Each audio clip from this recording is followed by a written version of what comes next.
The belts protecting these crash test dummies demonstrate a world first, the introduction of an automotive rear inflatable safety belt. This technology is extremely important because we're combining two safety features that we know have a track record for saving lives. That's seat belts and airbags. And by having an inflatable seat belt in the rear seat, we'll add additional protection for the rear seat occupants. In the blink of an eye, vehicle sensors will determine the severity of a crash. If required, each belt's tubular airbag inflates with cold compressed gas that flows through a specially designed buckle.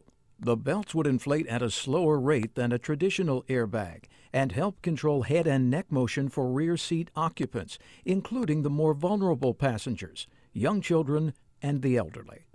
Dr. Laura Winston of Children's Hospital in Philadelphia notes that safety belts play an important role in helping to protect children. Child injury prevention is really complex. Children are growing and developing, the world around them is changing, and we need to have a broad perspective. Ford's inflatable belt helps spread crash force protection over 5 times more of the body to enhance head, neck, and chest protection. We plan to introduce this on our next generation Explorer, which is really fitting because we've used that to demonstrate a number of our new safety technologies, like the side curtain canopies that inflate on rollover and our roll stability control, which is a first in the industry. So another chapter in Ford's leadership in family safety.